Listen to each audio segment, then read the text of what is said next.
जय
हालेलुया।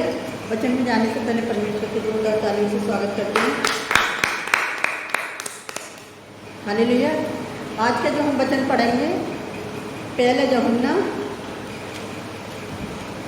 और उसके 5 अध्याय का 13 वचन पढ़ेंगे और आज का टॉपिक होगा अनंत जीवन। इस वचन को तो पढ़ेगा। मैंने तुम्हें जो परमेश्वर के पुत्र के नाम पर विश्वास करते हो इसलिए लिखा कि तुम जानो कि अनंत जीवन तुम्हारा है।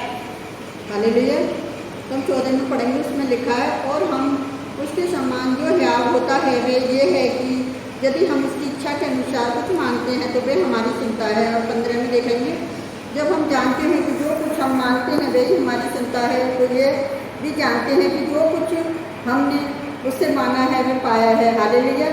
अगर 21 में देखेंगे तो उसमें लिखा है, बालकों अपने आप को मूर्ति से बचाए रखो। मूर्ति का मतलब है हम किसी भी चीज़ से ज़्यादा प्रेम करना, उस चीज़ पर ज़्यादा मन लगाना, वो भी एक मूर्ति हो सकती है। लेकिन हम परमेश्वर का धन्यवाद करते हैं कि वचन को जो टिप्पणियों में देखेंगे कि जैसे वचन में लिखा है, यूहन्ना 20 से 31 में लिखा है, परंतु जो इसलिए लिखे गए हैं कि तुम विश्वास करो कि यीशु ही परमेश्वर का पुत्र मसीह है और विश्वास करके उसके नाम से जीवन पाओ। अगर हम पहले यूहन्ना 3 के 22 में देखेंगे तो उसमें लिखा है, जो कुछ हम मांगते हैं वही हमें उससे मिलता है क्योंकि हम उसकी आज्ञाओं को मानते हैं और जो उससे भाता है वही हम करते हैं। हालेलुया। जो हमारे परमेश्वर को भाता है वही हम करते हैं, क्योंकि जैसे यूहन्ना ने लिखा कि यूहन्ना का प्रमुख कारण था बताने का कि इसलिए लिखे गए कि तुम विश्वास करो कि यीशु ही परमेश्वर का पुत्र मसीह है और विश्वास करके उसके नाम से जीवन पाओ। जैसे अभी हमने यूहन्ना 20:31 में अभी इस पत्र में यूहन्ना विश्वासी लोगों को इसलिए लिखा है ताकि वे अपने विश्वास में मजबूत हो सकें और वे अनंत जीवन प्राप्त कर सकें। जिस तरह से अभी हमने यूहन्ना 20 के 31 में पढ़ा। और यदि हम परमेश्वर की इच्छा के अनुसार कुछ मांगते हैं तो हमें ये भरोसा करना चाहिए कि जो हमने परमेश्वर से विनती करके परमेश्वर से हमने मांगा उसने हमारी प्रार्थना को सुन लिया है। यदि वे हमारे निवेदन को सुनता है तो हम जो कुछ उससे मांगेंगे वही हमें देगा।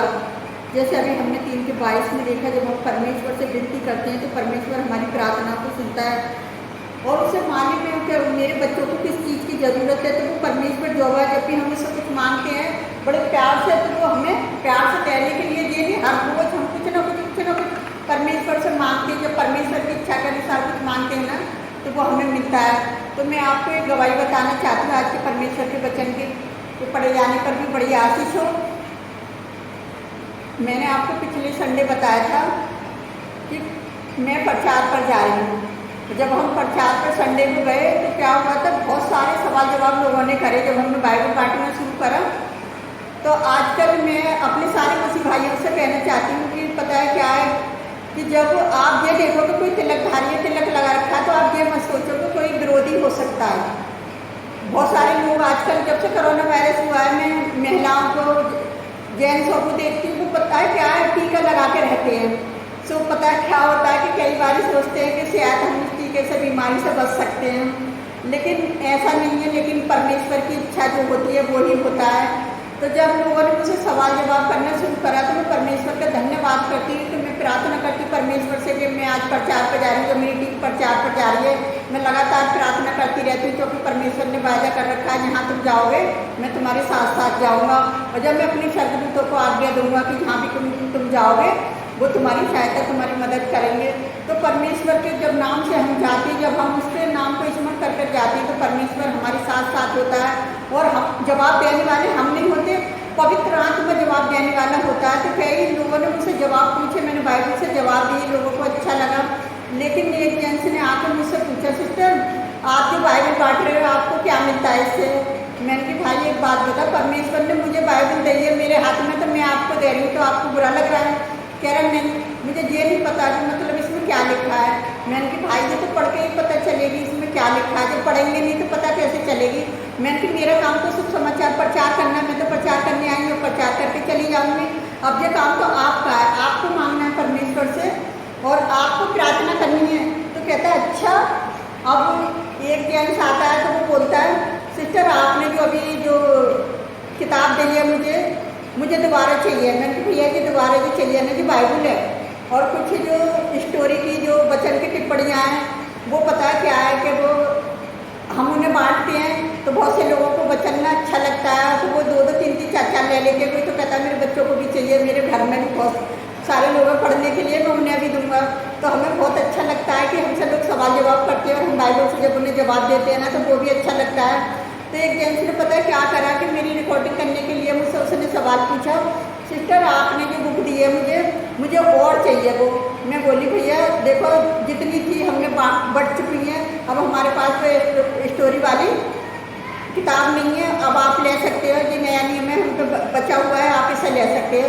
तो कह रहे हैं इसमें क्या लिखा हुआ है? मैंने कहा आप पढ़ लेना, इसमें परमेश्वर के वचन लिखे हुए हैं और इन परमेश्वर के वचन से ही हमें आशीष मिल सकती है। और मैंने बताया परमेश्वर जो है वो धर्मी है, जो अधर्मियों पर भी में बरसाता है ना, और धर्मियों पर भी, वो धर्मियों पर भी सूर्योदय करता है और अधर्मियों पर भी।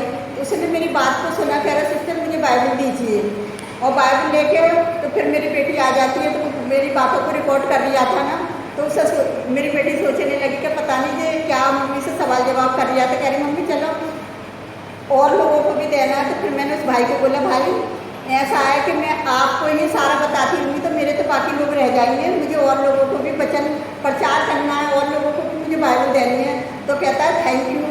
तो फिर वो भाई चला गया। तो मेरे मसीह भाई बहनों, हमें डरने की और घबराने की ज़रूरत नहीं है। परमेश्वर महान है, जिसने उससे वादा कर दिया है वो अपने वादों को पूरा करता है। हम मनुष्य कभी वादों को पूरा नहीं कर सकते, लेकिन हमारा परमेश्वर महान है जो उसने यीशु मसीह को हमारे लिए भेजा कि उसके लहू बहने से उसके हमारे पाप धुल जाएं, उसके कोड़े खाने से हम चंगे हो जाएं, उसकी सूली की मौत से हमें जीवन मिले।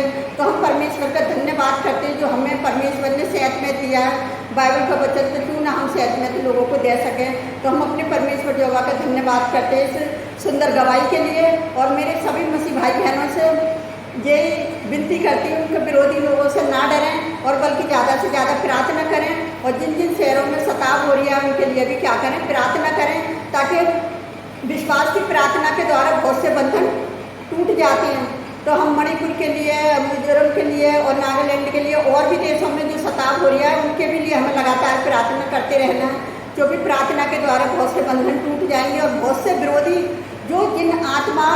जितनी आत्मा मणिपुर में मारी जा रही हैं उतनी ही आत्मा परमेश्वर जिलाएगा और ज़्यादा से ज़्यादा लोग मसीहत में आएंगे और मसीहत आगे बढ़ती जाएगी। और जो लोग सताव कर रहे हैं वो परमेश्वर के पीछे चलेंगे। ये मेरा वादा है, ये मेरे परमेश्वर ने वादा करा है कि तुम डरना मत, घबराना मत, ये तो दिनों का आना ही अंतिम दिनों में ऐसा होगा। तो मैं अपने परमेश्वर यहोवा का धन्यवाद करती हूँ। जितने लोग हमें लाइक कमेंट सब्सक्राइबर करते हैं वो इसी तरह से हमारी वीडियो में बने रहें और हमें हमारी वीडियो को आगे शेयर करें ताकि बहुत से लोगों तक वचन पहुंच सके, क्योंकि आप लोगों की सपोर्ट से ही मेरी वीडियो भी आगे जा सकती है और परमेश्वर का वचन ज़्यादा से ज़्यादा लोगों में जा सकता है। तो मैं अपने परमेश्वर यहोवा का धन्यवाद करती हूँ और मैं उन सभी लोगों का धन्यवाद करती हूँ कि जो हमारी वीडियो में बने हुए हैं और वो आगे भी ऐसे ही बने रहें। प्रभु आप सबको बड़ी आशीष बड़ी बरकत दे। तो आइए हम आप सबके लिए प्रार्थना करते हैं, आप ही हमारे साथ मिलकर प्रार्थना करें। Hallelujah hallelujah. धन्यवाद धन्यवाद राजाओं के राजा प्रभुओं के प्रभु, ऐसे आपका धन्यवाद करते हैं सुंदर समय के लिए, सुंदर गवाही के लिए पिता, सुंदर वचन के लिए पिता। जो आपसे हृदय से मांगता है आप उसे देते हैं मेरे जो परमेश्वर। जब जब हम आपसे कुछ मांगते हैं आप हमारी प्रार्थना को सुनते हैं। जब जब विश्वासी लोग एक दूसरे के लिए मांगते हैं आप उनकी प्रार्थनाओं को सुनते हैं। प्यारे जो परमेश्वर, जिन शहरों में सताव हो रहा है पिता, उन शहरों को मैं आपके हाथ में देती प्यारे पिता परमेश्वर के। अपनी मसीह विश्वासियों के द्वारा वहाँ के लोगों को आप बचाव करें पिता, आप उनकी प्रार्थनाओं को सुने और कबूल करें पिता। जितने लोग सताव को सह हैं पिता आप उनकी शुद्धि लें प्यारे जो परमेश्वर, और अपने लोगों को भेजो उनकी मदद के लिए पिता, कि ज़्यादा से ज़्यादा मसीहत आगे बढ़ती जाए और बुराई पीछे हटती जाए यीशु नासरी के नाम से। क्योंकि यीशु मसीह का लहू बहाना हमारे लिए व्यर्थ नहीं, एक आशीष बनकर उभरेगा इस संसार के अंदर पिता। आप हमारे साथ हैं मेरे खुदावन। जितने लोग हमारे साथ मिलकर प्रार्थना करते हैं आप सबकी प्रार्थनाओं को सुनना कबूल करना पिता। यानी कितने बच्चों के माता पिता अपने बच्चों की ब्याह शादी के लिए परेशान है पिता, उन्हें अच्छा वर देकर आशीषित करना मेरे खुदावन। यानी कितने लोग बीमार हैं आप उन्हें छूना और चंगाई देना पिता, कि हमारी प्रार्थना करना भी व्यर्थ न जाए, एक आशीष बनकर उभरे पिता। यानी कितने लोग बेरोजगार हैं और जिनके बिजनेस लग पड़े पिता, उनके लिए मार्ग खोलें प्यारे जो परमेश्वर। जो बच्चों की पढ़ाई के लिए माता पिता परेशान है पिताजी आप उनकी भी सहायता मदद करें, और जिन बच्चों की फीस की ज़रूरत है पिता आप उनकी ज़रूरतों को पूरी करें मेरे खुदावन। में सबकी चिंता फिक्र बोझ आपके ऊपर डालती पिता, क्योंकि आपके वचन में लिखिए मेरे खुदावन का अपना बोझ जो वहाँ पर डाल दे। तो पिता मैं सारा सबका बोझ आपके ऊपर डालती मेरे खुदावन। आपने हमारी प्रार्थनाओं को सुना और कबूल किया, उसके लिए धन्यवाद करती पिता। मैं सारा आदमी माँ आपको देती, सारी कमी घटियों को आपके चरणों में डालती मेरे पिता मेरे परमेश्वर। जो मैं जो भी मांगती है यीशु नासरी के नाम पर आमीन। प्रभु आप सबको बहुत ऐसे आशीष दे।